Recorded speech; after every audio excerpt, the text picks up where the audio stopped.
नेपाल में अंतरिम सरकार में प्रधानमंत्री के नाम को लेकर सहमति बन गई है। नेपाल में सुप्रीम कोर्ट की पूर्व मुख्य न्यायाधीश सुशीला कार्की बनाई जा सकती है नेपाल की अंतरिम प्रधानमंत्री। और सूत्रों के हवाले से यह भी खबर है कि सुशीला कार्की को आज ही शपथ भी दिलाई जाएगी। इसके पहले नेपाल में देर रात तक राष्ट्रपति भवन में एक अहम बैठक हुई, जिसमें नेपाल के प्रतिनिधि सभा यानी संसद के अध्यक्ष और राष्ट्रपति के बीच बैठक हुई। बैठक से पहले राष्ट्रपति रामचंद्र पौडेल ने भी नई सरकार के गठन के लिए राजनीतिक सहमति बनाने के लिए पार्टी नेताओं से परामर्श किया था।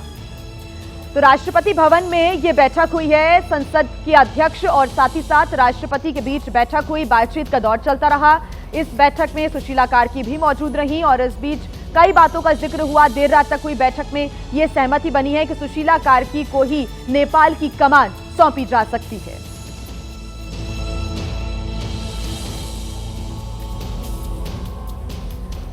तो सूत्रों के हवाले से यह बड़ी खबर मिल रही है कि सुशीला कार्की कुछ ही देर बाद अंतरिम प्रधानमंत्री पद की शपथ लेंगी। आपको बता देते हैं कि सुशीला कार्की कौन है। नेपाल सुप्रीम कोर्ट की पहली महिला चीफ जस्टिस सुशीला रह चुकी हैं। सुशीला कार्की ने BHU वाराणसी से ही पढ़ाई की है और उन्होंने मार्च 1979 में वकालत की शुरुआत की थी और उन्हें जनवरी 2009 में सुप्रीम कोर्ट का एड हॉक जज नियुक्त किया गया था। 2016 से 2017 तक सुप्रीम कोर्ट की बागडोर उन्होंने संभाली। 2017 में सुशीला कार्की के खिलाफ महाअभियोग प्रस्ताव लाया गया और प्रस्ताव का देश भर में विरोध हुआ और इसे वापस भी लेना पड़ गया था। देखिए, नेपाल में राजशाही की वापसी की अटकलें तेज होने लगी है और सुशीला कार्की को अंतरिम प्रधानमंत्री बनाने की बात कही जा रही है। लेकिन ये जेनजी के लिए उस अल्टीमेटम का नतीजा है जो उसने सेना को दिया था कि अगर सुशीला कार्की को प्रधानमंत्री नहीं बनाया जाता है तो राष्ट्रपति को भी अपने पद से हाथ धोना पड़ेगा।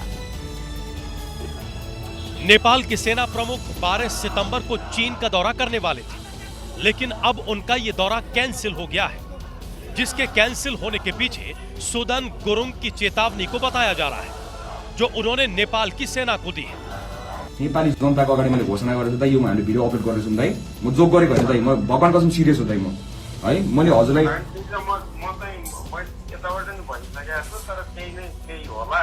हैन हजुरले फेरि इन्फर्म गरिदिनु होला प्लिज दाइ, म हजुरलाई रिक्वेस्ट गर्दिए हैन। तर अब पनि भएन भने म रामचन्द्र पौडेललाई फुट्ने काम पहिलो हात मेरो नै हुन्छ दाइ, मैले भनिसकेँ।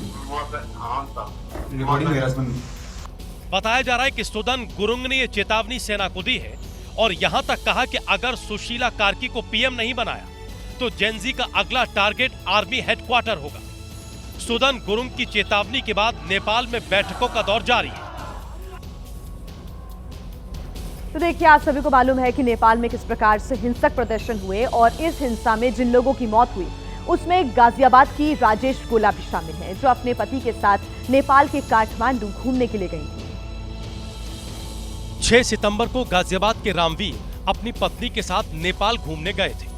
उन्हें और उनके परिवार को इस बात की जरा भी आशंका नहीं थी कि नेपाल काठमांडू में हिंसा जैसा कोई बवाल होगा।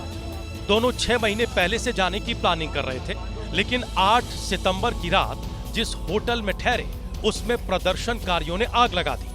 जान बचाने के लिए बिल्डिंग से दोनों कूदे, जिसमें रामवीर की पत्नी गोला घायल हो गई। 2 दिन बाद गाजियाबाद में बेटे के पास फोन आया कि इलाज के दौरान उनकी मां की मौत हो गई है, जिसके बाद पूरे घर में मातम पसरा है।